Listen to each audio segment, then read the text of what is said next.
Bismillahirrahmanirrahim.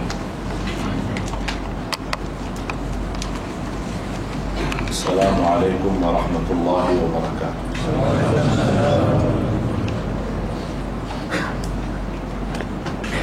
Alhamdulillahi rabbil alamin, wa asyhadu an la ilaha illallah wahdahu la syarika lahu waliyyus salihin, wa asyhadu anna sayyidana wa nabiyyana Muhammadan abduhu wa rasuluhu shadiqul amin. Allahumma salli wa sallim wa barik ala sayyidina Muhammad wa ala alihi wa sahbihi wa man tabi'ahum bi ihsanin ila yaumiddin. Subhanaka la ilma lana illa ma 'allamtana innaka antal alimul hakim. Maha suci Allah, saya tidak mempunyai ilmu apa-apa, hanya saja apa yang diberikan oleh Allah Subhanahu wa ta'ala. Alhamdulillah atas taufiknya Allah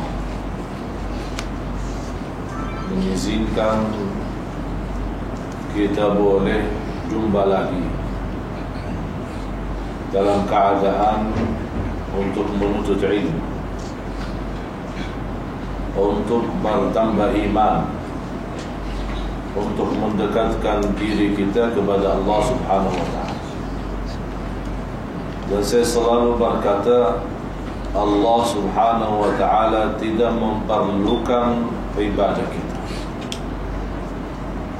Allah tidak menunggu ibadah kita, tapi semuanya ini kembali manfaatnya dan berkahnya untuk kita sendiri. Man amila salihan fali nafsi wa man asaa fa'alih.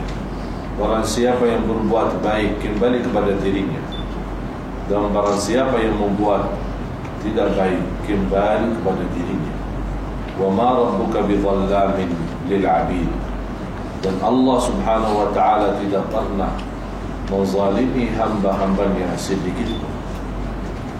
Jadi jamaah sekalian, segala kebaikan yang kita berikan, segala amal ibadah yang kita ajukan, dan segala perjuangan kita, ini semuanya tidak ada gunanya kalau Allah Subhanahu wa ta'ala tidak menerima.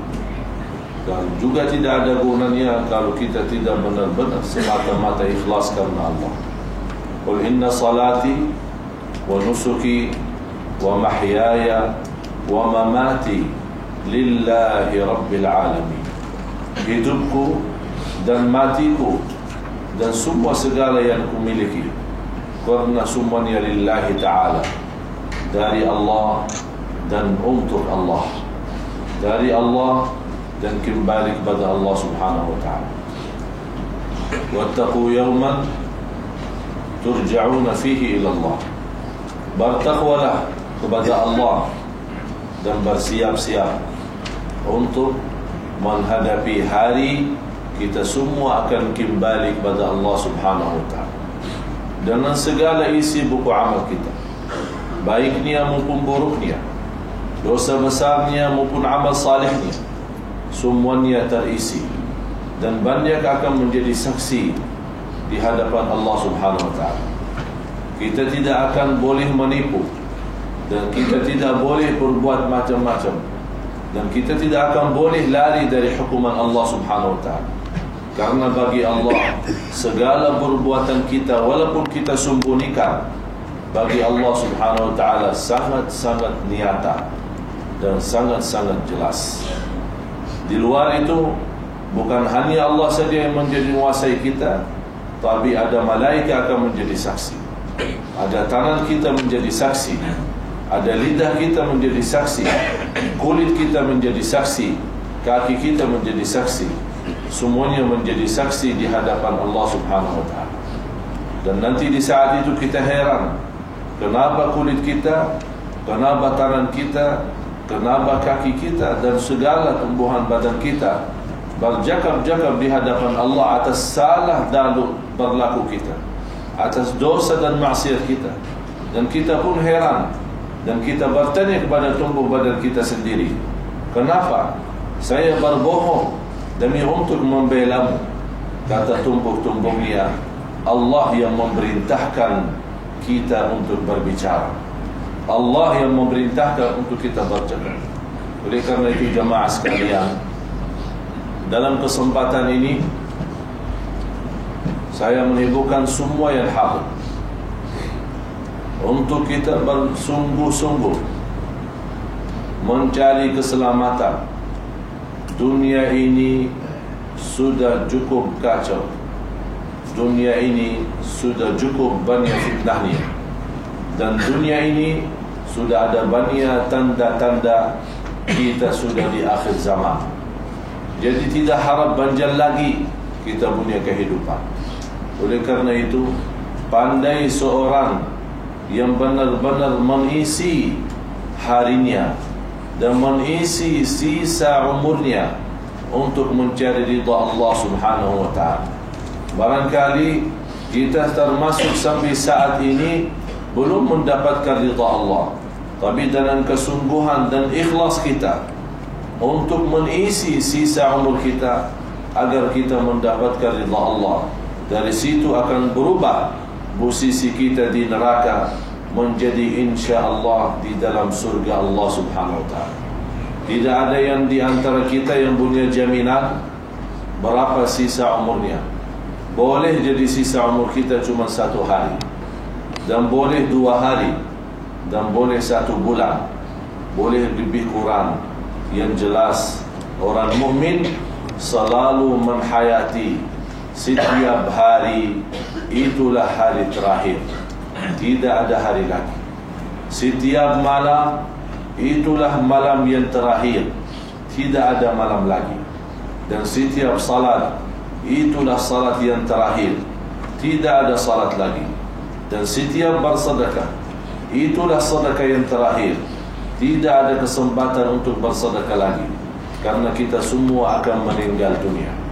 Oleh karena itu, jangan sampai di antara kita begitu datangnya malaikatul maut malah kita nyesal, malah kita minta diberikan kesempatan lagi supaya boleh kita berbuat baik lagi, bersedekah lebih banyak lagi, bersalat malam lebih banyak lagi, dan menjaga segala kebaikan. Kita masih dalam kesempatan. Kalau Allah memberikan kesempatan, berarti Allah masih sayang sama kita. Tapi kalau kita tidak menghargai kesempatan macam ini, akan Allah mencabut nikmat kesempatan dari kita dan diberikan kepada orang lain yang boleh menghargai nikmat Allah dan menggunakan nikmat Allah untuk mendekatkan dirinya kepada Allah Subhanahu wa ta'ala. Banyak manusia umat Islam tanpa dia sadari mengkufuri nikmat Allah, mengkufuri nikmat Allah yang setiap hari, pagi, siang, malam Allah limpahkan keberkahan nikmat. Allah berikan kenikmatan yang tidak pernah kita mampu hitungkan.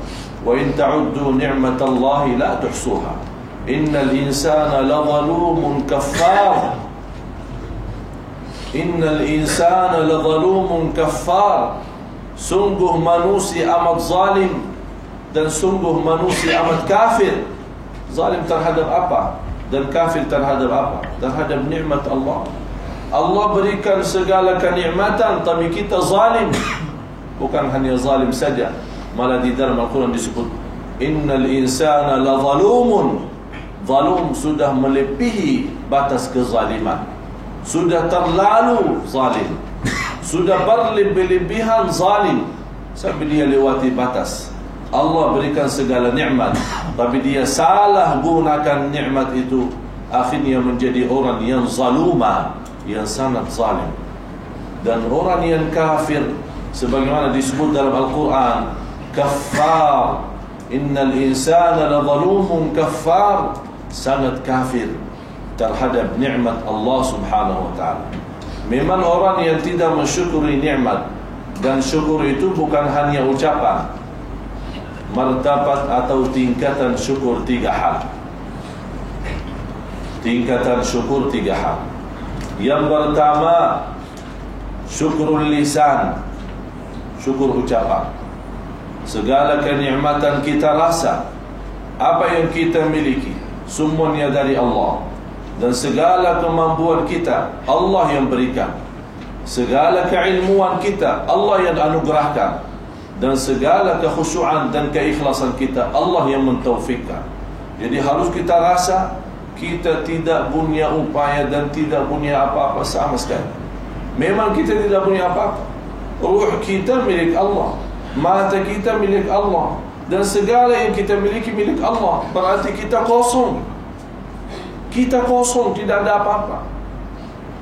Dan oleh karena itu, kalau kita menjadi orang yang benar-benar bersyukur dengan ucapannya bersyukur, la in syakartum la azidannakum, kalau kita memang senang Allah menimpahkan banyak nikmat kepada kita lagi, harus kita pandai bersyukur. Jadi syukur yang pertama adalah syukur lisan, syukur lidah, ucapan. Yang kedua, syukurul amal. Syukurul amal atau istilah lain syukurul jawarih, tumbuhan badan kita. Tangan itu perlu syukur, kaki kita perlu bersyukur, mata kita bersyukur. Bagaimana? Allah berikan tangan, tanda kita mensyukuri nikmat Allah. Dan tangan kita tidak menggunakan kecuali dengan apa yang diridhai Allah. Allah berikan mata untuk menjadi orang bersyukur, berarti tidak boleh kita gunakan mata untuk melihat yang haram. Kalau kita melihat yang haram, berarti kita kufur nikmat Allah, bukan bersyukur nikmat Allah. Allah berikan nikmat kesihatan, kita gunakan nikmat kesihatan untuk mendekatkan diri kita kepada Allah. Allah berikan upaya dan semangat untuk beribadah, kita selalu menggunakan nikmat itu untuk beribadah lebih, menjadi hamba yang dekat kepada Allah Subhanahu wa taala. Allah berikan kaki, syukur kaki adalah selalu menggunakan kaki langkah-langkahnya untuk mencari ridha Allah. Berlangkah-langkah ke masjid, berlangkah-langkah ke silaturrahim, berlangkah-langkah ke ziarah kubur untuk mendoakan orang yang telah meninggal dunia, berlangkah-langkah untuk mencari kebaikan. Disitulah kita menjadi orang-orang yang bersyukur kepada Allah Subhanahu wa ta'ala. Dan lebih tinggi daripada itu semua, yang ketiga, syukrul qalbi. Dan jarang manusia bersyukur kepada Allah lewat qalbu. Bagaimana qalbu kita bersyukur? Qalbu kita bersyukur merasa kita hamba yang terhina, hamba yang tidak punya apa-apa, dan hamba dengan segala kenikmatan yang Allah anugerahkan. Ini membuat hati kita selalu rendah, dan membuat hati kita selalu khusyuk, dan membuat hati kita selalu malu terhadap Allah, karena kita belum mampu membalas kenikmatan yang diberikan oleh Allah Subhanahu wa ta'ala. Jadi harus kita merasa kalbu kita ini benar-benar terisi takwa, terisi kekhusyuan, terisi ikhlas, terisi merasa kenikmatan yang telah diberikan oleh Allah Subhanahu wa ta'ala. Jadi kalbu kita selalu menghadirkan segala karunia dan segala keagungan dan kenikmatan yang telah diberikan oleh Allah Subhanahu wa ta'ala, walaupun kita belum fantas mendapatkan nikmat tersebut. Tapi Allah Subhanahu wa ta'ala memberikan nikmat itu, apalagi nikmat agama, apalagi nikmat agama. Nikmat yang terbesar menurut saya adalah nikmat anda boleh kenal Allah. Nikmat yang terbesar anda boleh ma'rifatullah. Nikmat yang terbesar anda boleh mendapatkan iman kepada Allah.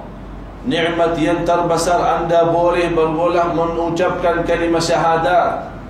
Anda, nikmat yang anda miliki adalah nikmat Islam dan iman yang amat besar. Dan kita tidak akan mampu, walaupun setiap hari kita 1000 kali sujud syukur, tidak akan mampu membalas nikmat Islam dan iman. Harus kita kalbu selalu merasakan Allah memilih kita. Ada banyak orang lain yang non-muslim, ada banyak orang lain yang menimbah batu, ada orang lain yang menimbah sapi, ada orang lain yang menimbah pohon, ada orang lain yang menimbah api. Tapi Allah memilih kita untuk beribadah kepada Allah Subhanahu wa ta'ala. Harus kalbu kita selalu menghadirkan karunia dan taufiknya Allah Subhanahu wa ta'ala. Kalau selalu kita merasakan kenikmatan yang diberikan oleh Allah, terasa oleh kalbu kita, disitulah akan bergerak iman dan taqwa. Disitulah akan terasa kesyukuran lezat.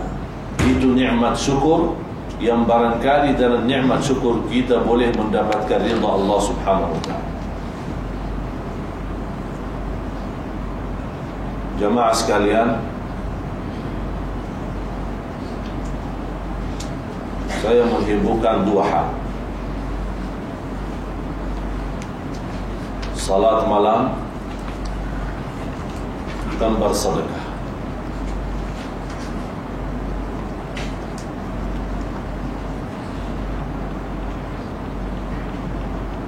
Kalau anda ingin mendapatkan ilmu langsung dari Allah, transferannya langsung dari Allah, jaga salat malam. Kalau ingin anda mendapatkan rahasia hidup dan akan Allah memberikan keselamatan saat menghadapi kematian, jalankan sedekah. Kalau saya boleh berkata, bukan bersedekah, tapi ta'ahudus sadaqah. Ta'ahudus sadaqah. Apa itu ta'ahudus sadaqah? Ustaz, ada terjemahan? Ta'ahudus sadaqah. Ta'ahudus sadaqah artinya membiasakan bersedekah. Membiasakan bersedekah. Ta'ahud, boleh saya berkata lain, kita boleh buat perjanjian, kontrak. Tahu kontrak? Buat perjanjian kontrak antara harta kita dan sedekah. Buat kontrak. Jadi setiap ada rezeki, sudah kita ada janjian, kita berikan bagian di jalan Allah. Hari ini kita terima 10 ringgit, kita sebagian sedekahkan, walaupun 1 ringgit. Kalau boleh, setiap hari kita berusaha bersedekah, walaupun semampu kita. Tidak harus 1 ringgit. Apapun yang kita boleh dapatkan, beri ke orang lain, kita berikan. Sedekah itu bukan harus merubah uang. Boleh kita berikan baju, boleh kita berikan surban, boleh kita berikan sajadah, boleh kita berikan sarung, boleh banyak kita berikan. Tapi usahakan. Kalau boleh setiap hari, itu luar biasa dahsyatnya sedekah. Kalau anda tidak mampu, setiap ada rezeki anda terima, langsung sudah ada janjian, kontrak sama sedekah. Begitu datang rezeki, langsung sebagian kita berikan. Dan boleh setiap bulan kita periksa, kita punya lemari baju, berapa banyak baju yang kita simpan. Ada yang baju sudah lama, barangkali waktu kita nikah. Udah, ikhlaskan. Kenapa simpan? Kita tidak akan masuk kubur membawa baju kita.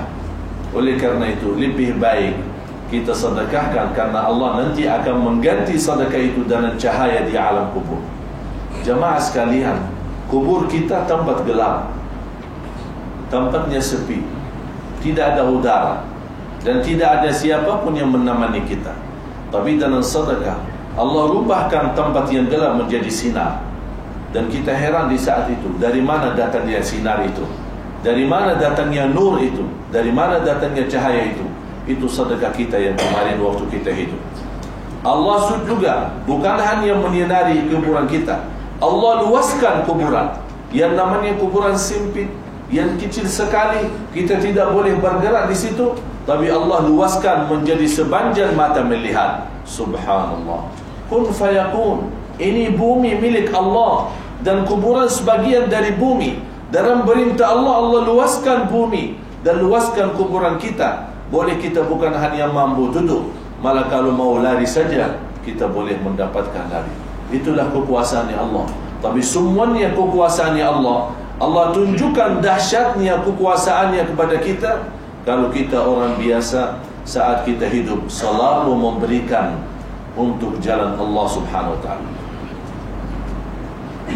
Menurut saya, orang yang bersedekah dan suka bersedekah, sebenarnya orang itu terpilih. Macam mana terpilih? Karena Allah tidak mau menerima sembarangan orang untuk membela agamanya. Jadi orang yang berjuang bersedekah untuk agama Allah, agar supaya tersebar agama Allah, tersebar Al-Quran, tersebar dakwah, berarti anda terpilih menjadi orang salah satu yang punya bantuan untuk agama Allah. Allah tidak akan memilih seorang yang boleh bantu agamanya kecuali orang yang sudah diridai Allah. Bukan semua orang mau membela agama dan membantu agama Allah, Allah kasih izin. Jadi sebenarnya saya melihat orang yang suka bersedekah ini merubah salah satu kenikmatan dan karunia Allah untuk kita. Kalau orang yang sudah membiasakan dirinya bersedekah setiap hari dan setiap ada rezeki, itu benar-benar orang itu terpilih, bukan sembarangan. Karena Allah tidak akan mau orang-orang menyebarkan agamanya, bukan orang yang diridai duluan oleh Allah SWT. Walaupun kita orang awam, tidak mengerti apa-apa, tidak punya ilmu banyak untuk berdakwah, tidak punya dasar yang kuat untuk berguna untuk umat, tapi kita nawaitu dengan sedekah kita, ya Allah memang saya bukan ulama, ya Allah saya bukan ustaz, ya Allah saya bukan khatib, ya Allah saya bukan imam, tapi mudah-mudahan dengan sedekah saya, mudah-mudahan boleh menjadi seorang dengan sedekah itu tersebar agamamu di bumi. Cuba bayangkan berkahnya sedekah, apalagi untuk program Al-Quran, apalagi untuk kita memberikan pendidikan untuk anak-anak. Setiap anak baca Quran, kita dapat setiap satu huruf 10 kebaikan. Berapa anak-anak yang belajar Quran? Dan berapa mereka ayat yang dibacakan setiap hari? Malah di antara anak-anak yang bersemangat salat malam, semuanya pahalanya orang yang sudah memberikan sedekahnya untuk mereka. Barangkali kita tidak tahu. Boleh jadi di antara anak-anak yang kita bina, dia sudah menjadi besar, dan besok dia pindah dari negeri Sinamon, atau pindah dari mana tempatnya, dia pergi ke tempat yang jauh, dan dia mulai bangun pesantren sendiri, atau dia membina kelompok anak-anak lain. Habis itu melahirkan banyak ribuan hafal-hafal Al-Quran. Kita sudah meninggal dunia puluhan tahun lalu, tapi ternyata Allah masih kirimkan berkahnya sedekah kita. Padahal kita bantu seorang, tapi karena seorang ini di bawahnya ribuan orang, dan ribuan orang besok dia menjadi hafiz, dan kemudian berjalan lanjut lagi menyebarkan Quran di bumi. Coba bayangkan ribuan hasanat, ribuan kebaikan kita boleh beroleh. Ini sebuah karunia. Ini sedekah jemaah sekalian, bukan main-main. Sedekah menjaminkan ampunan dosa, sedekah menyembuhkan penyakit, sedekah menaikkan darajat, sedekah membadamkan kemurkaan Allah, sedekah mengangkat bala dan menolak musibah, sedekah menjaminkan keselamatan dari kematian buruk, sedekah menjaminkan keselamatan dari kematian mendadak, dan sedekah menjaminkan kita selamat dari siksa neraka Jahannam, dan sedekah menjaminkan husnul khatimah. Dan orang yang bersedekah selalu orang memiliki keyakinan kepada Allah Subhanahu wa taala, rizkinya semua di tangan Allah. Jadi yang suka bersedekah, dia yakin akan Allah mengganti 10 kali lipat. Dan Allah punya banyak macam cara. Saya bawakan cerita.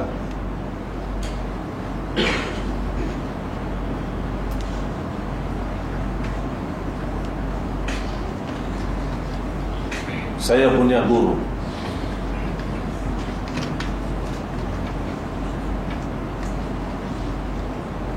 Guru saya ini subhanallah luar biasa sedekah. Dia bukan orang kaya, bukan orang berusaha, tapi dia menerima banyak bantuan, banyak sedekah dari jamaah. Banyak hadiah-hadiah peribadi untuk syekh sendiri. Dia menerima, tapi subhanallah, setiap datang rezeki tidak pernah lewat satu malam sampai habiskan rezeki itu ke orang lain. Tidak pernah dia boleh tidur, masih ada yang tersimpan di rumah.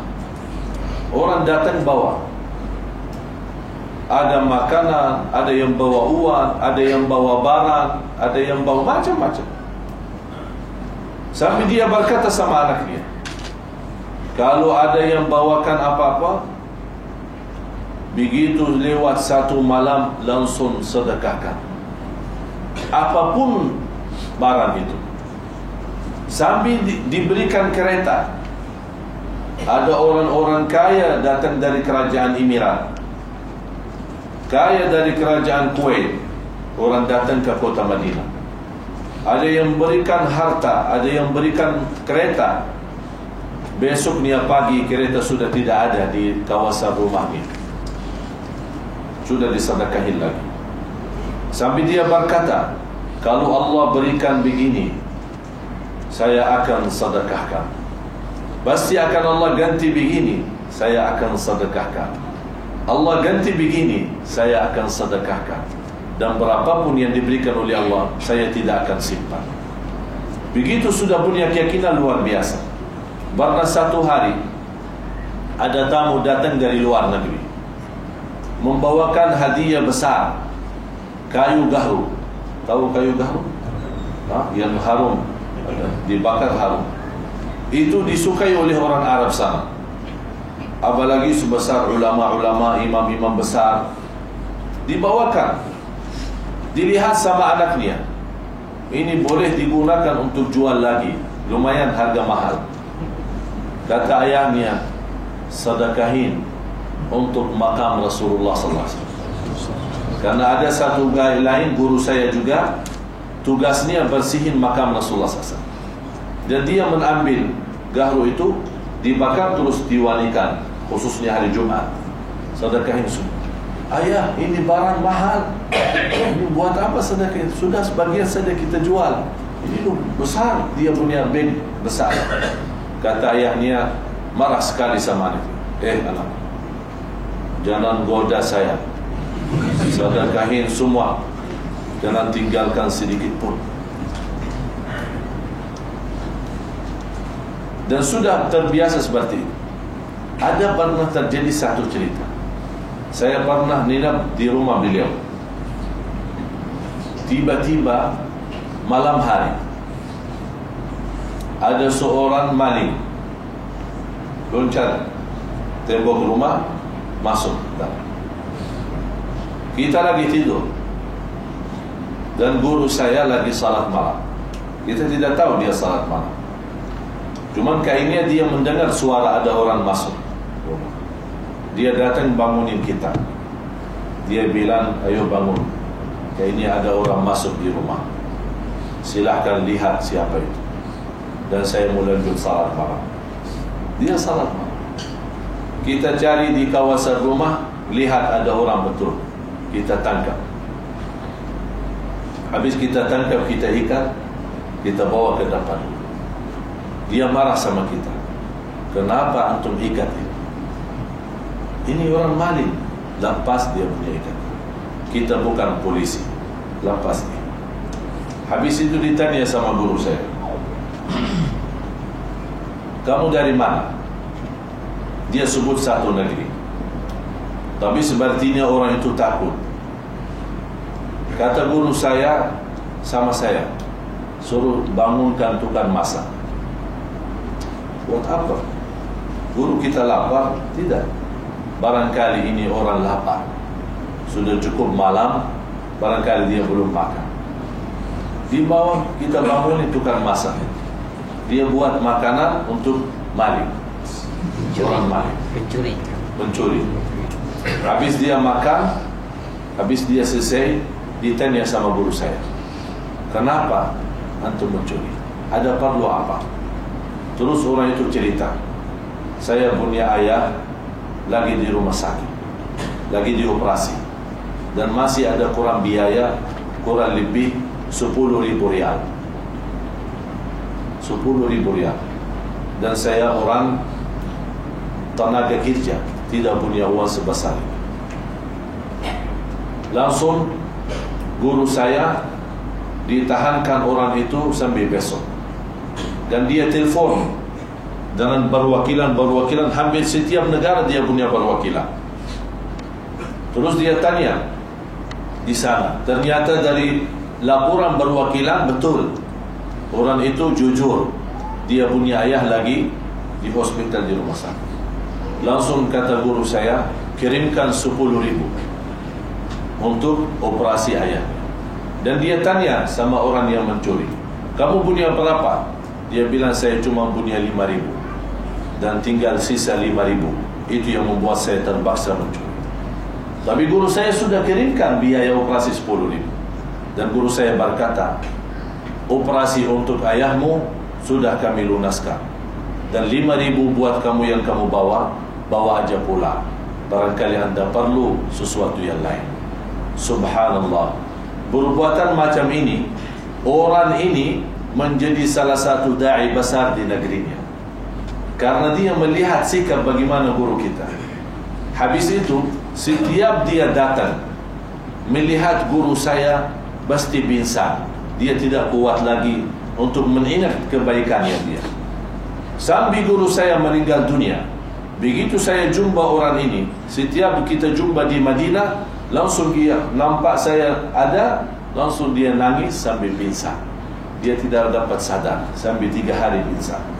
Jumpa subhanallah, saking cinta bagaimana kebaikan yang dilakukan.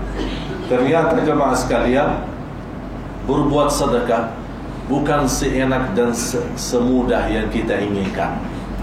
Bukan semudah yang kita inginkan. Sungguh sedekah itu termasuk salah satu ibadah yang Allah menganugerahkan kalbu kita dan membuka hati kita dan menggerakkan tangan kita untuk bersedekah.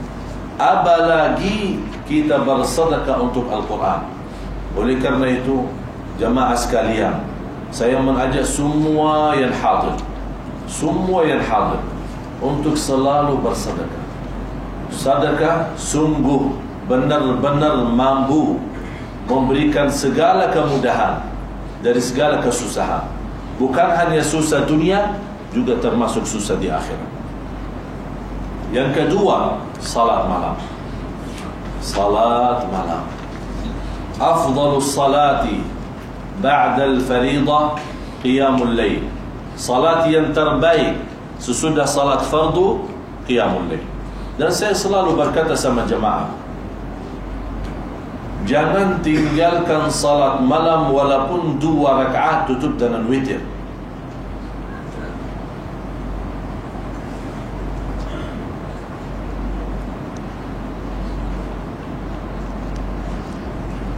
Inna Allah yu'ti dunya man yuhib wa man la yuhib,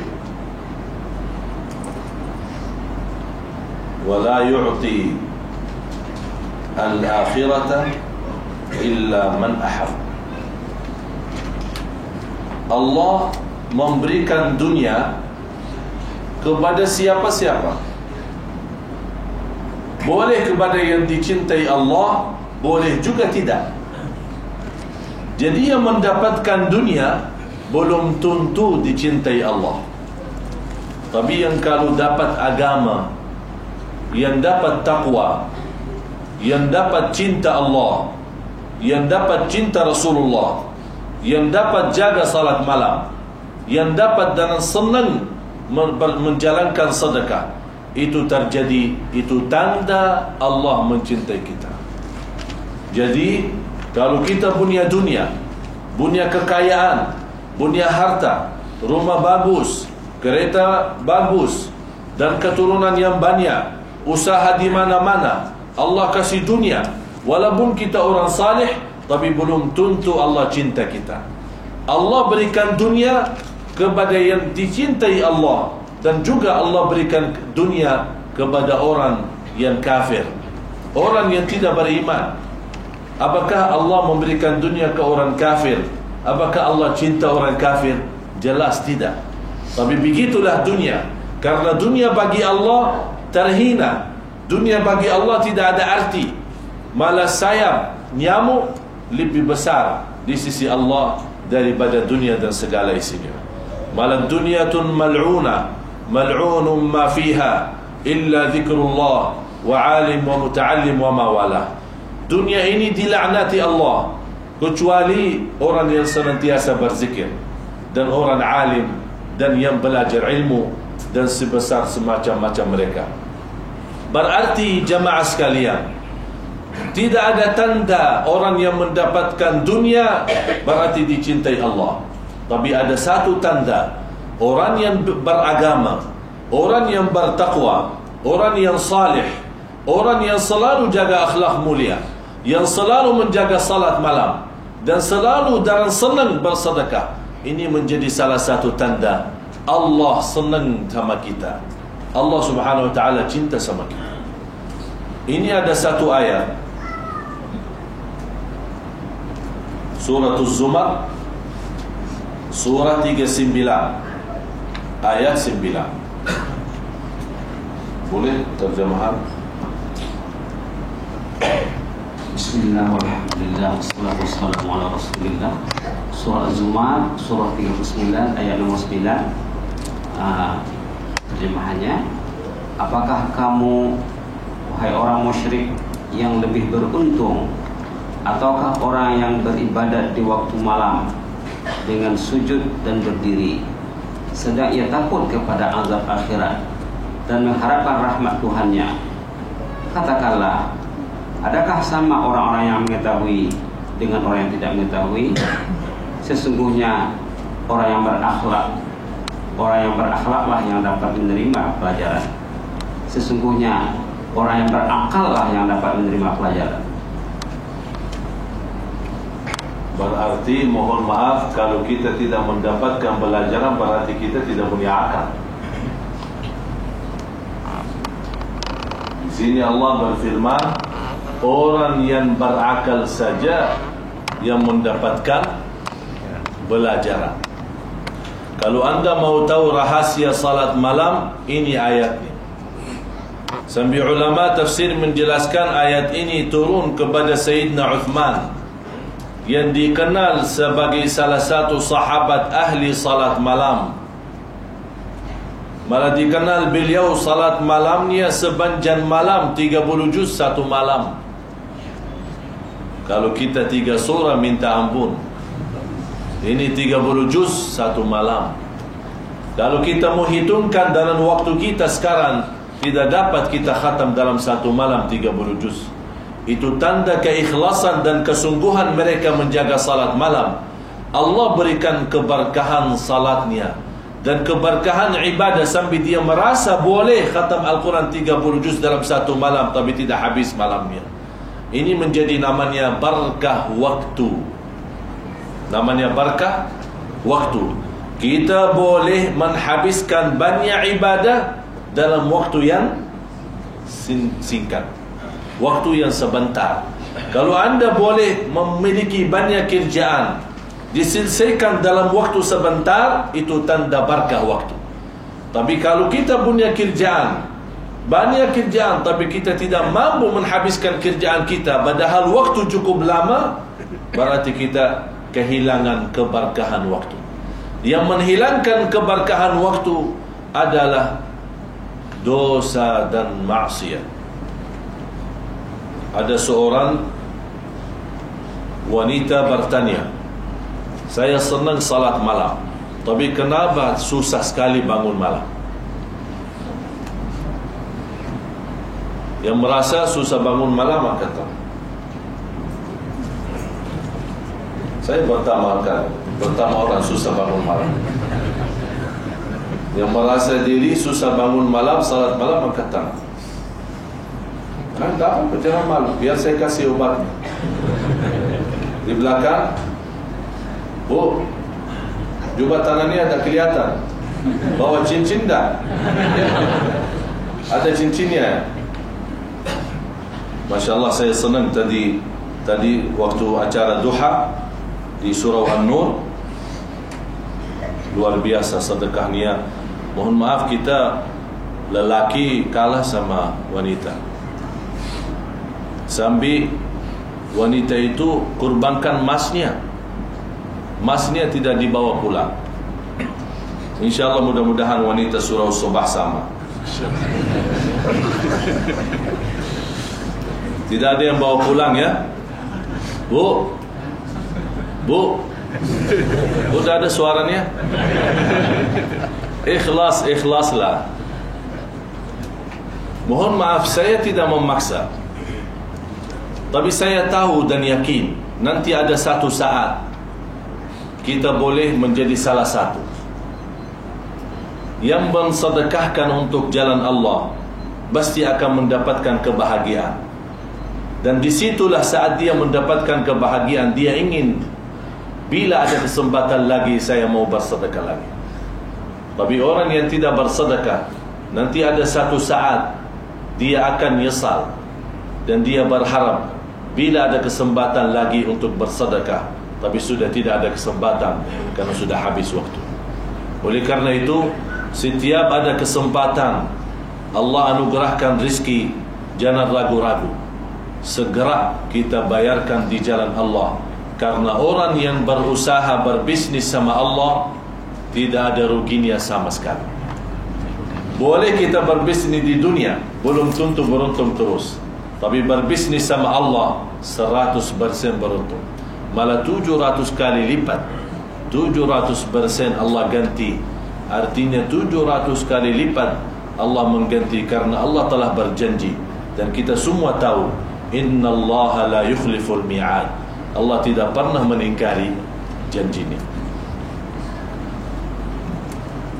Ada seorang bertanya Imam Al-Hasan Al-Basri rahimahullah, wahai imam, saya suka salat malam, tapi sudah cukup lama tidak dapat salat malam lagi. Susah, sangat susah. Kata beliau, yang susah salat malam, periksa apa dosa yang kita lakukan. Apa dosa yang kita lakukan? Contoh, suka nonton bola terus, dosa. Suka nonton film terus, dosa. Mata kita sudah suka cuci mata. Tahu cuci mata? Apa cuci mata? Lihat-lihat. Wow. Setiap wanita datang lewat lihat. Sampai ada orang pernah lihat, bilang sama saya, dia ajak saya busing-busing. Seorang pemuda, tapi dia suka setiap wanita lewat, dia lihat. Saya tegur dia. Dia bilang sama saya boleh lihat karena agama membolehkan. Pertama lihat boleh. Saya bilang betul, pertama lihat boleh, tapi jangan lama. Kalau lihat tahu ini bukan milik kita, astagfirullah, tutup langsung mata. Tapi dia melihat karena satu kali lihat, jadi dia ikut lihat terus. Ustaz masih satu, baru satu. Itu kan tak boleh macam ini. Karena saat kita menampak wanita dengan mata, syaitan sudah siap-siap melemparkan panah. Kalau kita langsung segera tahu ini wanita bukan milik kita, langsung kita tutup mata beristighfar, Allah ganti cahaya di kalbu kita. Tapi kalau kita terus mengikuti dan menikmati, dilemparkan syaitan panahnya, terkena hati kita, Allah menjadikan titik hitam. Lama-lama jadi titik hitam atas titik hitam atas titik hitam. Susah salat malam. Lama-lama kita merasa diri sudah mulai berkurang semangat untuk salat malam. Lama-lama kita sudah merasa diri mulai berkurang baca Quran. Lama-lama sudah mulai berkurang sedekah-sedekah. Yang dulu kita suka sedekah besar, sekarang sudah memberikan sedekah yang kecil. Ini semuanya perubahan yang kita tidak sadari. Dalam hal ibadah, pasti di belakangnya ada dosa. Jamaah sekalian, dosa itu sangat buruk, merusakkan hati kita dan merusakkan khusyuk kita, merusakkan keimanan kita. Jadi dosa ini, besarnya maupun kecilnya, bahaya buat kita. Kalau kita tidak terus beristighfar dan terus kita berusaha untuk bertaubatan nasuha, kita boleh terjumus dalam dosa kita dan na'udzubillah meninggal atas su'ul khatimah. Jadi kata Imam Al-Hasan Al-Basri, kabbalatka dhunubuka wa ma'asik. Terikatmu, tidak bangun salat malam karena terikat oleh dosamu dan maksiatmu. Cuba berapa kali kita menyakiti ibu kita, ini menjadi dosa. Berapa kali kita berucapkan kata-kata yang tidak baik, ini juga menjadi dosa. Barangkali kita lupa perbuatan kita sama orang tua, barangkali kita lupa ucapan kita sama orang-orang dengan kata-kata yang tidak baik. Tapi tiba-tiba kita ingin salat malam dan rindu dan semangat dan sungguh-sungguh mau salat malam, tapi ternyata beratnya sekali, susahnya sekali salat malam. Karena disitulah saya sudah bilang, salat malam bukan sembarangan orang. Kata Imam Al-Hasan Al-Basri rahimahullah, man arada nuran fil wajhi wa nuran fil qalbi fa'alaihi biqiyamil layl. Barang siapa yang ingin cahaya muka dan cahaya kalbu, jagalah salat malam. Salat malam memberikan rahasia ilmu dari Allah langsung. Uthman ibn Affan, saking dia terkenal sebagai ahli salat malam dan banyak masa waktu dan habiskan sama Al-Quran, waktu datang Al-Khawarij untuk membunuh Sayyidina Uthman ibn Affan, dan sambil mereka loncat di atas rumahnya dan beliau lagi baca Al-Quran, apa yang dibuat oleh mereka? Untuk menancam Sayyidina Uthman untuk tinggalkan Al-Quran agar mereka membunuh Uthman ibn Affan radhiyallahu anhu. Tapi beliau tidak menjawab, tetap masih lanjut teruskan baca Al-Quran.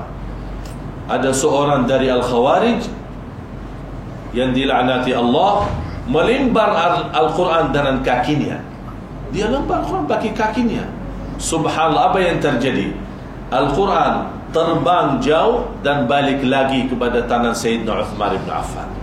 Karena dia dikenal sebagai ahli Quran. Jumpa ini salah satu tanda karamat dan kemuliaan yang didapat oleh Uthman. Qurannya dilembar bagi kaki, kemudian terbangnya Al-Quran dan kembali lagi kepada tangan Sayyidina Uthman. Mereka sudah tahu dan yakin Al-Quran ini tidak boleh lepas dari tangan Sayyidina Uthman, tapi langsung mereka tambah ada rasa malu dan takut membunuh Sayyidina Uthman sambil darah beliau tumbah di atas Al-Quran. Dan Quran Sayyidina Uthman yang ada bekas darahnya masih ada di Turki. Kita melihat, saya pernah melihat sambil Masya Allah dari harumnya, padahal sudah 1400 tahun.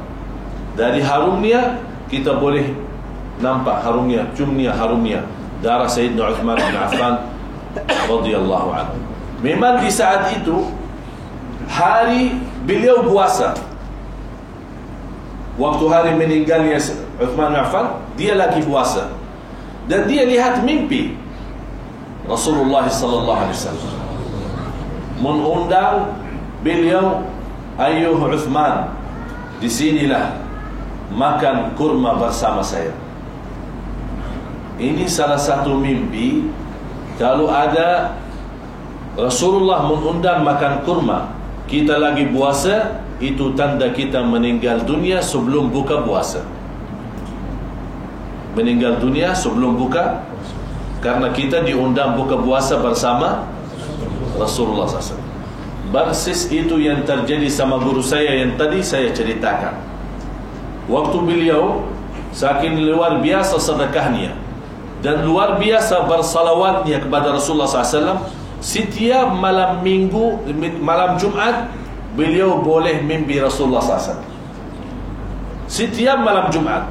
Malah dia pernah menceritakan Rasulullah SAW pernah mencium dia punya dahinya, dia dicium sambil ada bekas di bahinya sambil meninggal, saya punya guru. Waktu dia puasa, habis subuh dia panggil saya. Dia panggil saya datang ke rumah. Saya heran, kok ada tiba-tiba panggilan. Pertama, biasanya kalau guru saya habis subuh dia istirahat karena dia terus salat malam. Tapi tiba-tiba di telefon suruh datang ke rumah. Saya datang dan terus dia cerita sama saya, hari ini saya lagi puasa, tapi saya adalah lihat